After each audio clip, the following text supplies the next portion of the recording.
All right, guys, welcome back to Wide Awake News Radio. Charlie McGrath, the second hour on this 29th day of January, Tuesday. Joining us here in just a second is William Grigg. We're going to talk about his website, another one he contributes to. And, I told him right before the program that I better not script this interview because he's very highly recommended to come on as a guest from Karen Tostado.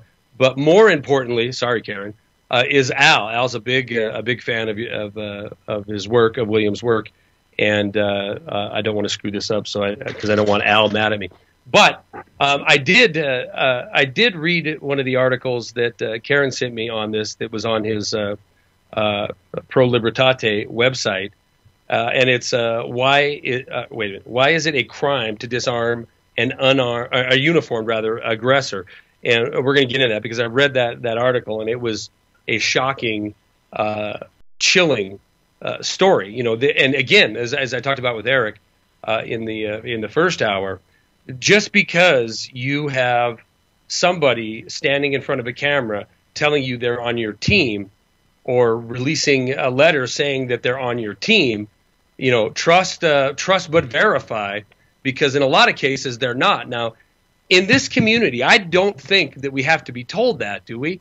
I mean, if we think back to the Tea Party days, when Sarah Palin came along and Glenn Beck came along, and they talked Constitution, they talked sound money, they talked about a republic, and then they cashed in some of their momentum to try to gain either political success or financial success, and their message just kind of went by the wayside as soon as it was done being useful, done being a motivator to make them either famous, wealthy, or both. So we certainly have to understand that there's going to be people that want to grab hold of a movement, be it a Tea Party, be it the Occupy, be it whatever. I shouldn't say people in general, powers that be are going to want to hold on to this energy, hold on to this power, and they're going to infiltrate individuals, groups, and whatever in order to do this. I mean, we've seen it time and time again. So we just because we have a sheriff who comes out and says, I'm not going to enforce any Second Amendment violations dictated to by the federal government. Well, you know what? You better do more than just take them at their word. You better look at the actions of what they do. All right, let's get into it with our guest, William. William Grigg, thank you very much for joining me tonight. It's a pleasure to have you on the program. Welcome to Wide Awake News Radio. Well, the pleasure is mine, and thank you so much for the kind invitation. Well, you're very welcome. First of all, you give us your one website and the other one you contribute to, but give us your primary website and the best way to see your work, and we'll announce that several times during the program. All right, my chief outlet, and I appreciate that, is my Pro Libertate blog, and the direct URL is Freedom in Our Time, as one word, freedominourtime.blogspot.com.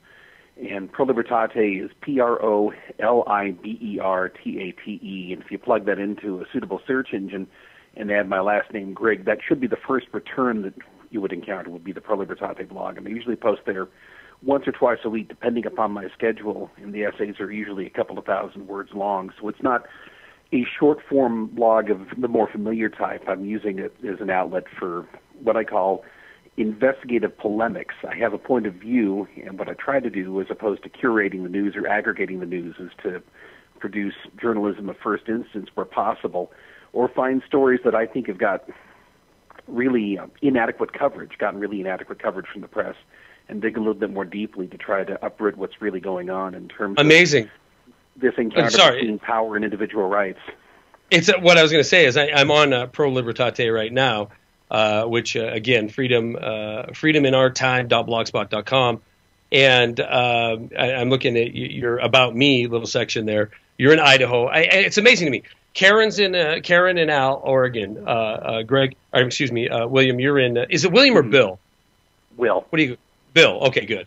I figured it was Bill. You're in Idaho. I usually go by Will, W rather than B, but that's all right. Either way. All right. Well, I got that worked out then. Will. We got Oregon, we got Idaho, we have Montana, Eric's in Colorado. I have friends in this community, in this movement in Utah. It seems to be definitely this region of the country. At least people are gravitating to it, or they were here. This like-minded, independent thinking spirit is definitely dominant in this region of the country. And this, this could certainly be the last stronghold, the way things seems to be going. I think that's a correct assessment. And there are a lot of people who've taken refuge out here in the Intermountain or Rocky Mountain West precisely because it's relatively thinly populated, and because it's relatively thinly populated, there are fewer people to boss around, so we tend to attract a little bit less of that population of people who think that they're uniquely constituted by nature to lord over others. That's one of the reasons why a lot of people get their backs up against a mountain in northern Idaho or western Idaho where we live. Actually, I was born in Idaho and then adopted by a family who lived in the Bay Area in California. My father was going to Berkeley when they were having all the fun. He actually went to classes rather than going to some of the protests. And I understand what drove a lot of the protests. Quite frankly, I'm a lot more sympathetic to their grievances now than I was as a teenager. Oh, me too. What happened is he migrated to Idaho because, he migrated up to Oregon, first of all, to eastern Oregon, just across the river from where we live right now. And unfortunately, a lot of the collectivist-minded people who were his classmates at Berkeley also migrated to Oregon.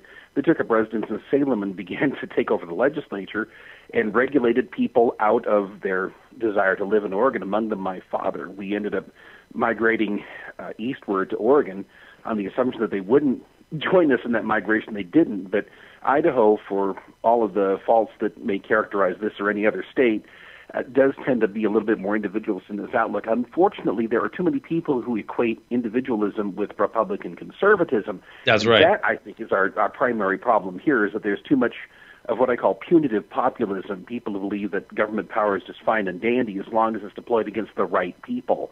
Oh, man. I could tell I can tell I'm gonna love you already, because I'm in 100% agreement with that. I've had the discussions with my friends in business and my neocon friends in business, and said, look, you talk about the social welfare state. You talk about never-ending entitlements. You talk about the liberals destroying the country through social safety nets.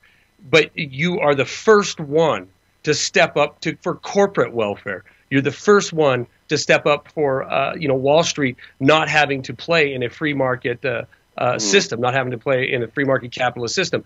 Don't you understand that you're advocating for welfare just as if you were advocating for somebody from cradle to grave being taken care of by the government? There's absolutely no difference. You sound like you're pro-business, you're pro-economy, you're pro-capitalist, but you're not. You're just out for another form of welfare. What you're describing is something I've talked about a lot, which is this dichotomy that Vladimir Lenin referred to when he said that the fundamental question in politics is who does what to whom. And that's come to define most politics in most countries, our own included. The who and the whom, of course, tend to change sides with metronomic regularity, but for 16 years or so, you'll have an entirely new cast of people who will come into office, and they will resume doing exactly what the last party did. They'll just choose a different set of beneficiaries and a different set of scapegoats. And so you want to be the who rather than the whom, that equation. You ignore the what. And liberty-minded people have to focus on the what. What is government doing? It doesn't matter to whom it's done or by whom it's done. Unfortunately, you'll remember back in 2006 that the Republicans were talking, for 2004 and 2006, talking about the dangers of handing over this overgrown apparatus of executive authority to the wrong people. They had spent 4 years or so creating this monstrous apparatus of quasi-dictatorship where the President of the United States could consign people to prison indefinitely on his own whim, or order people to be tortured and make wars on his own supposed authority. And they talked about how these dangerous powers can't fall into the wrong hands, as if there were right hands in which they could be trusted. And now in 2012, you have the Obamatron saying exactly the same thing. Yes, Mr. Obama is presiding over a Homeland Security state that uses remote-controlled drones to murder people on presidential orders, and we have to make sure that those powers don't fall into the hands of somebody like Mitt Romney. They should remain in the trustworthy hands of Barack Obama. It's the same ideology. It's the same thing. We're slightly different key. That's exactly right. It's one giant, disgusting, putrid beast, that pretends to be two different entities. We're going to be back in just a few minutes with more Wide Awake News Radio. Please hang tight. Guys, welcome back to Wide Awake News Radio. Charlie McGrath, joined by Will Grigg. His website is, I'm going to give you the URL here. It's Freedom in Our Times, or Time, rather. I don't want to get that wrong. freedominourtime.blogspot.com. Please check it out. Support his work there. I've had the first article from there sent to me today, and I've already favored it, and I'm going to be checking that out because I love that one you wrote. And I want to get into this story. But I'm going to save it till the next segment because it's a longer story, and I think we're going to need the time to do it. But let's continue this conversation. And again, this is important because Will and I have never spoke before. Yet I think I think this goes a long way in showing that like-minded people are starting to get together. If you have Will in Idaho, me in Montana, Eric in Colorado, Gary in an undisclosed studio down south, all doing these kind of things, speaking their mind freely and trying to wake people up to the condition we're in, it is bound to have an effect. And I, like I said in the first hour, I do believe we're in this lull period, this fog, if you will, between soft tyranny and hard tyranny. I think this is the window that we have to let people know that they're absolutely not alone. I talk to people all the time. I talk to people via email, via Skype, who have told me, that they thought they were nuts thinking for themselves before they found a community of like-minded people. Maybe it's not internet radio, maybe it's not, even our websites, but it's like-minded people, maybe just in a local area that are concerned about the direction that their city's going, that their county's going, that their state's going. Now, we're talking in the first segment about, the notion that your party is serving you. And when you look through that facade, you realize that nothing could be further from the truth, because regardless if you're pandering to the blue crowd or to the red crowd, in both cases now, our nation has went from this republic of doers into this shoddy democracy, rather, of takers. And they spin it in a different way and put on their hat of I deserve to be taken care of, or I deserve to have these bailouts. But at the end of the day, we're equally, if we buy into this mindset, we're equally responsible for the destruction of our nation, the destruction of what was once a great republic. Go ahead, Will, if you want to comment on that. I think that's a good assessment, particularly with respect to the pernicious nature and really the, at best, latently totalitarian nature of democracy, because the conceit of democracy is that government somehow is magically transmuted from being an engine of force and violence and destruction when it's in the name of this amorphous abstraction called the people. And so democracy gets people to identify with that entity in society, which is the most dangerous and deadly thing of which we have record. There's nothing deadlier in human history than government. There's no natural disaster that can compare to it of which we're aware. Perhaps if our planet were irradiated by a gamma burst from some nearby star system, that would be something comparable in terms of its destructive capacity. But there is nothing that has been the result of more early and untimely death, human death, by violence than government. It's because government, as St. Augustine pointed out in The City of God, a millennium and a half ago, is what results when a criminal gang seizes territory and then gives itself sovereignty over the territory and then grants itself impunity for its criminal acts. Private gangs and this thing that we call government are in the same business, essentially. The biggest difference is that a private gang makes no pretense that what it's doing is somehow justified by law. A government is a private gang that gives itself legal immunity to plunder people and to kill those who resist. It's that simple. And a republic is, I think, probably the least objectionable form of government, precisely because there are written rules that are supposed to prevent government from doing things that represent aggression against the rights and property of the law-abiding. Law-abiding people, of course, are those who refrain from aggression against their neighbors. And as somebody who is an aspirational, I guess you'd call it an aspirational anarchist, as how I describe my political worldview, I subscribe wholeheartedly to the non-aggression axiom, which is that aggression is not right or morally justified at any time by anybody against the interests of any other person.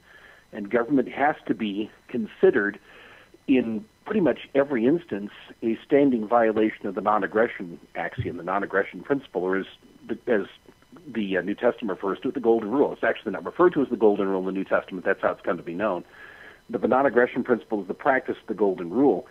And the dichotomy you're talking about, Trevor, between the blue team and the red team, in terms of who does what to whom, represents the philosophy of the iron fist. Who gets to control the iron fist? And democracy, of course, is that delusion that if you swaddle the iron fist in a velvet glove, somehow that changes its nature. So people argue over what color the velvet should be and what adornment should be placed on that glove, and we don't pay attention to the fact that within that glove is an iron fist. No doubt about it. Very, very eloquently and well said. We're going to be back with Will Grigg, more Wide Awake News Radio, in just a few minutes. Hang tight.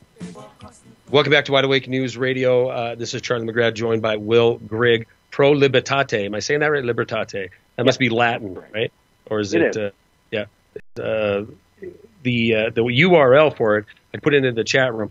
freedominourtime.blogspot.com. This longer segment, now I think it'll take this whole 10 minutes or 12 minutes or so to give the background in this story.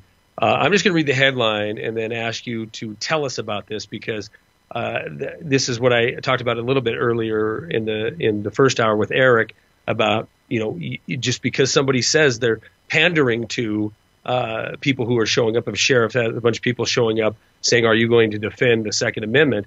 and they're saying, "Yes, you better look at their history. You better look at their acts rather than their words." The title of this article you wrote, a great piece, is "Why is it a crime to disarm a uniformed aggressor?" So give us the nuts and bolts of this story. You have plenty of time. All right. Back in June of 2011, in a little town called, I believe it's pronounced Calhoun, Colorado, which is actually more of a village than a town, there was an incident involving a sod farmer, somebody who's what we now, I guess, used to call, in any case, a sod buster, named David Goss, who had been besieged by burglaries on his property, and had found that the local sheriff's office, the El Paso County Sheriff's Office under Sheriff Terry Makita, wasn't particularly responsive. They didn't even show up to take an after-action report or take a report on what had happened. And there was, of an evening, an incursion on Mr. Goss's property, and he went out and drove the trespassers off his property. He wasn't threatening, but he was a little bit inhospitable. And they called the sheriff's office to complain that he struck them as rather aggressive. And so this prompted the sheriff's office to send out a deputy by the name of Jeff Schultz. I'm not sure that his rank was sergeant. That would be just a little bit too rich. But Deputy Schultz showed up after the trespassers. It took me a second. I'm sorry. I'm like, what does he mean, Sergeant? Oh, Sergeant Schultz. Okay, Hogan's Heroes. Anyhow, I got it. Deputy Schultz showed up after the trespass had been driven off, and Goss was rather frustrated and once again not particularly congenial toward the deputy, and words were exchanged, probably to the effect that Goss found the deputy and his sheriff's office to be rather useless or an annoyance. And at this point, after words had been exchanged and it looked like a confrontation might ensue, Goss's wife drove down this long driveway. That's an important part of the story because she was an eyewitness to what unfolded. According to what Deputy Schultz claimed, Goss approached him menacingly. Bear in mind that Goss was a small and not particularly heavy man, and he was unarmed. And the deputy, of course, was a larger man with the standard tonsure that for some reason has come into vogue among law enforcement officers and kitted out with all the various implements of pain compliance and lethal force that are part of the standard kit now for law enforcement officers. He says that he whirled around with the taser and shot Goss with the taser because he feared for his life. And, of course, that's a very important part of the story, which is that police officers and sheriff's deputies are taught to be fearful in their encounters with the public. They're taught to look upon themselves as part of an army of occupation, whether they use that expression or not. They're taught to see the society that surrounds them as a 360-degree battlefield. And that's not a peace officer mentality. That's a military mentality. It's completely incompatible with how peace officers are supposed to view the world. But he shot Mr. Goss because he was afraid for his life. With the taser at first. Yes, with the taser. And Goss pulled the barbs out of his clothing and then somehow wrested the taser away from the deputy and hit him with it, which was an entirely appropriate response to a gratuitous attack with a on your property, reliably lethal weapon on his own property. He was not a criminal suspect. And am I? Did I read the story wrong? Goss, is he the one who called the sheriff's department, or did the people he was throwing off of his land who were trespassing? The people who were the trespassers called the sheriff's office. So that's probably what really left Mr. Goss quite upset, was the fact that he could call about burglaries on his property and he wouldn't get any response from the sheriff's office, but the trespassers called, and they're Johnny on the spot with this Deputy Schultz. Well, at some point, the two of them went to the ground, and according, once again, to Deputy Sheriff Schultz's account, Goss was reaching for his gun, and he had supposedly mounted the deputy and was beating him with his radio. And so the deputy wrested the gun away and secured the gun and then shot Goss at near point blank range in the stomach. That's his story. Unfortunately, according to the only eyewitness on the scene who had a good vantage point, they didn't go to the ground in the fashion that Deputy Schultz described. They went down on their side, and this is after the deputy had fired several shots wildly, and the reason why Mr. Goss was trying to secure the gun was because he didn't want anybody to get killed. The physical evidence tends to corroborate Goss's story rather than that of Schultz, because the photograph taken immediately after this incident, of course, ended up with the arrest of Mr. Goss for the supposed crime of taking a bullet as he was trying to defend himself against an armed aggressor. The physical evidence shows, in the form of the photographs taken immediately after the melee, that there was no dirt on the back of the deputy's uniform, but there was dirt on the side of his uniform, which suggested that he went down to his side rather than being fully mounted and being beaten by this much smaller unarmed man. The other thing that's important is the fact that there's evidence that there was a struggle for the gun, but there was a round that was jammed in the gun that was fired after the shot that had the shot that had wounded Mr. Goss, which means that there was apparently an effort to do a coup de grace after the one shot was fired against this unarmed man. There was an attempt to fire a second bullet. That's what the wife said. He said that after Goss had absorbed this one round, the deputy fired a second round, and apparently the gun misfired.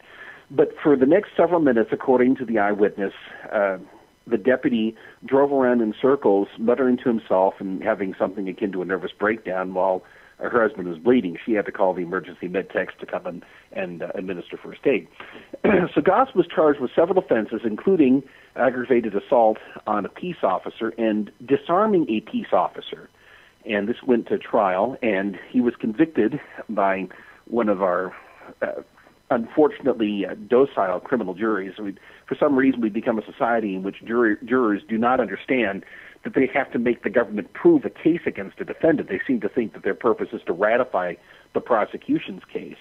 And in many states, including Colorado, if you're a conscientious juror who understands the principle of jury nullification, you'll either be disqualified, or if you actually exercise that right as a juror, you'll be prosecuted for perjury. There's a case of that sort I wrote about recently, several years ago. But the jury found him guilty of disarming a peace officer and aggravated assault on a peace officer, in spite of the fact that he was clearly not the aggressor. He was on his own property. He didn't do anything to threaten the officer, and according to the only eyewitness on the scene, the officer was behaving in a way that endangered the lives of innocent bystanders. But the question I ask is, in what sense is it a crime to disarm a peace officer if the peace officer in question, the police officer, the law enforcer, is not using force lawfully?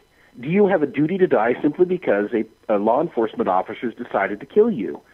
That's the upshot of this case. The trial judge said that the message that was being sent by the conviction of Goss, whom he referred to as a pillar of the community, by the way, in the course of sentencing him to 4 years in prison, the message was, if you get in a fight with a police officer, you're going to prison. Well, the message should be, properly interpreted, that if a police officer decides to kill you without cause, you have a duty to die. And if you survive trying to defend yourself, you'll go to prison for that supposed offense. Now, the story actually gets worse from here. Yeah, I was going to say, you're missing some stuff, so go ahead. Yeah, during the course of the sentencing hearing, Schultz, who was this Vesuvius of emotional tearfulness on the witness stand. Oh, my God. And you know what? I don't mean to cut you off, but we got to touch on that. Guys, I'm going to drop this article in because you got to look at this guy.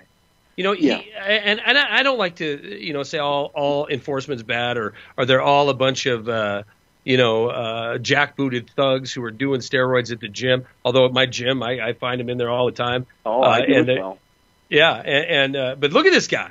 I mean, he is Sergeant Schultz. He is a good little Reichstag, or a good little what was that? Prison camp. Yeah, he's a good little prison guard, and you could just see this 220 pound guy, all loaded up with the kit, as you call it. Tactical gear, blouse, boots. I'm sure bulletproof vest, taser on one hip, 9mm on the other. All kinds of stuff to enforce harm, pain, and death. And we'll get back into it on the backside of this. What this blithering sack of fill in the blank broke down and did at the sentencing of this guy who defended himself and most assuredly saved his own life. We're going to be back with Will Grigg and more Wide Awake News Radio. Please hang tight. Final segment of Wide Awake News Radio tonight. We're joined still by Will Grigg. Pro Libertate is his website, or at least that's the name of it. The address, the URL, and I'll put it in the chat right now again. freedominourtime.blogspot.com. Freedominourtime, one word, .blogspot.com. Check it out. Like I said, I sat down today and read this article, and it was very informative, but also it's a horrific story. And if this is the kind of work you're putting out here all the time, I'm certainly glad that I favored it, because I'll be there checking it out. Plus, I told them to send it to our website so we can get this stuff posted as well. But let's continue. Final segment here. Let's continue with the plight of this individual, because here he is. And let me paint a picture and tell me if I'm missing anything. I'll be brief. All right. Guy has people breaking in, committing crime on his property. He's sick of it.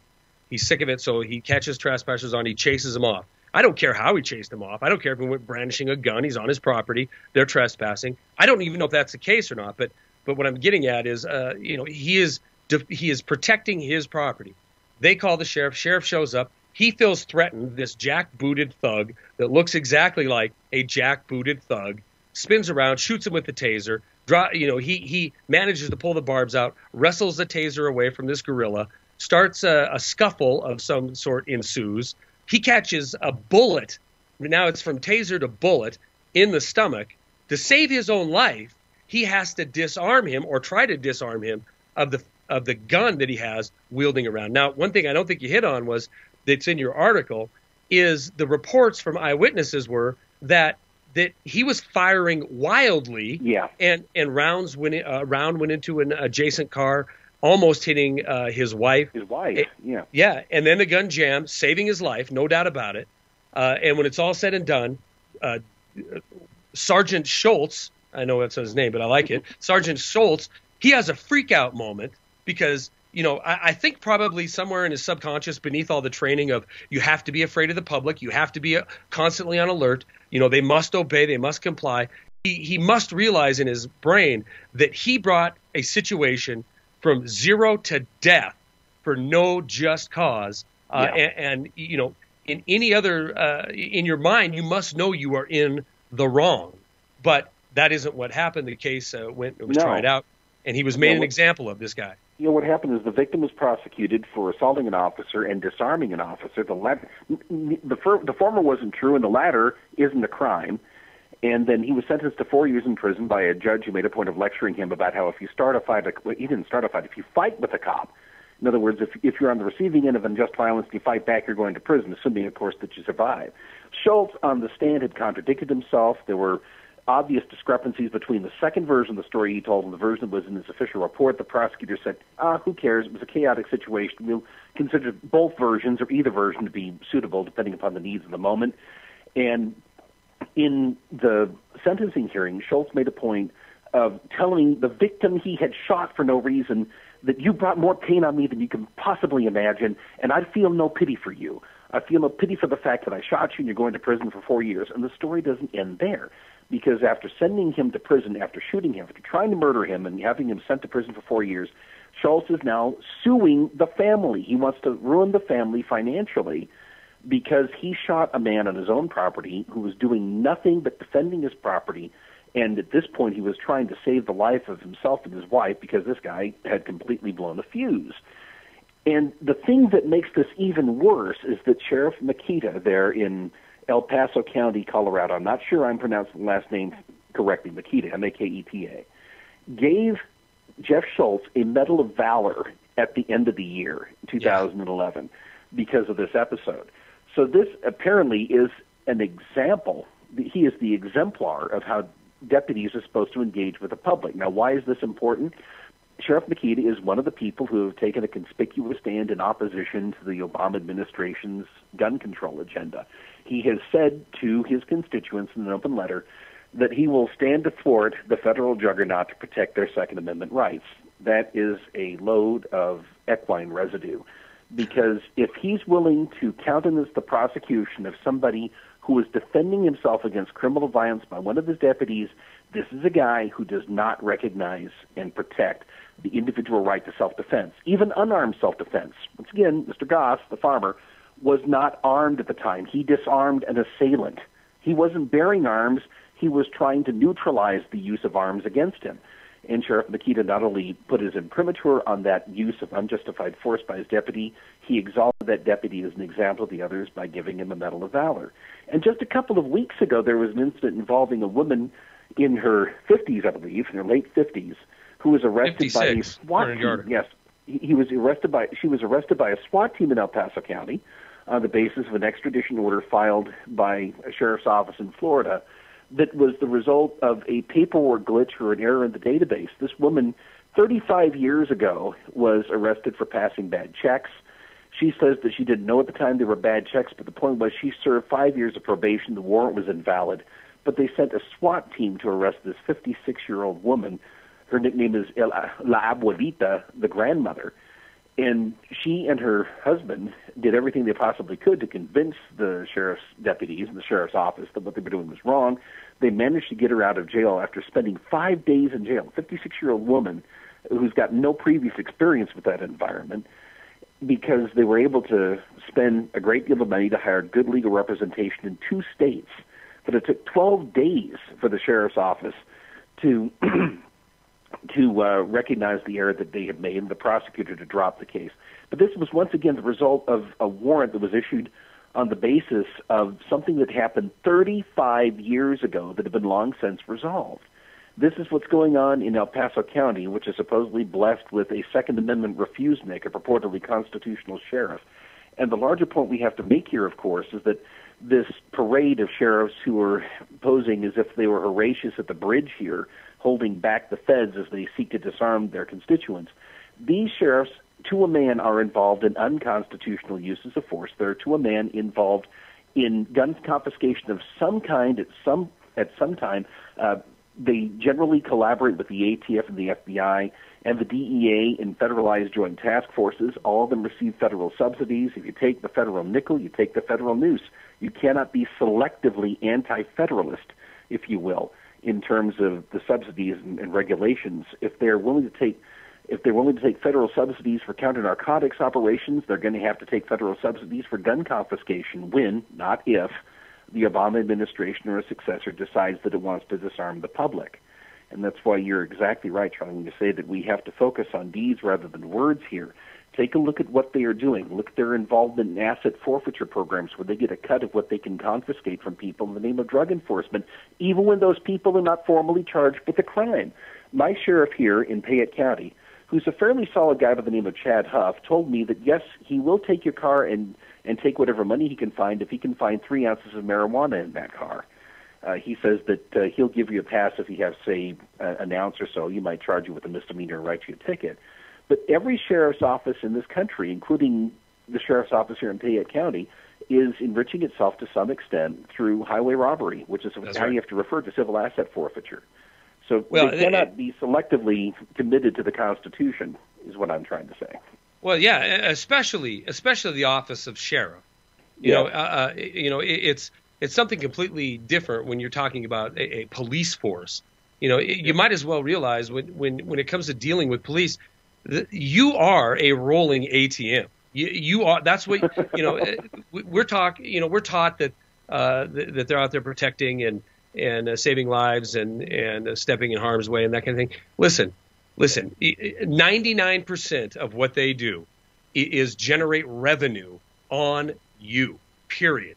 Traffic cams, roadside stops, all these sting operations that you see. Oh, yeah. I mean, this is to generate revenue, to take what's yours and make it theirs.